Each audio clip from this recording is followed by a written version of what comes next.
దావీదు జీవితంలో ఒక చీకటి రాత్రి. యుద్ధానికి వెళ్ళవలసిన దావీదు యుద్ధానికి వెళ్లకుండా దేశం పట్ల, దేశ ప్రజల పట్ల నిర్లక్ష్య వైఖరి తన జీవితాన్ని ఎంతో కొంత అత్తలాకొత్తలం చేస్తుంది. పరిశుద్ధంగా జీవించినటువంటి దావీదు పరిశుద్ధతను కూడా పన్నంగా పెట్టడానికి సాహసం చేశాడు. తనకు భార్య ఉంది, తనకు కుటుంబం ఉంది, తను ఒక భర్త, ఒక దేశానికి రాజు. సహోదరి సహోదరులు, దేవుడు మనిషిని సృష్టించినప్పుడు ఆ మనిషి శరీరంలో వయసు రీత్యా మార్పులు వస్తాయి. వివాహమైన తరువాత నీ భార్యతో కాకుండా, నీ భర్తతో కాకుండా శారీరక కలయిక పాపం. ఇది వాక్యము సెలవిస్తున్న సత్యం.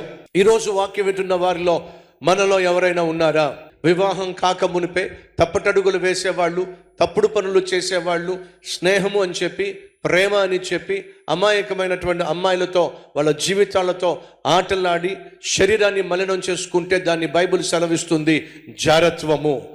జారులు, చోరులు, వ్యభిచారులు తిన్నగా నరకానికి పోతారని బైబిల్లో ఉంది. ప్రేమ దోమ అని చెప్పి ప్రేమ ముసుగులో, ప్రేమ గొడుగు లోపట విచ్చలవిడి శృంగారము, అది దేవునికి అసహ్యము. వివాహం అయిన తరువాత భార్యతోనూ భర్తతోనూ కలయిక, అది పవిత్రమైనది. అలా కాకుండా పెళ్ళైనప్పటికీ కూడా పరపురుషుడితో, అయినప్పటికీ కూడా పరస్త్రీతో అక్రమ సంబంధం ఏర్పరచుకోవడం, దాన్ని వ్యభిచారము అని బైబిల్ సెలవిస్తుంది. వ్యభిచారులు పరలోకానికి వెళ్ళే ఛాన్స్ లేదు.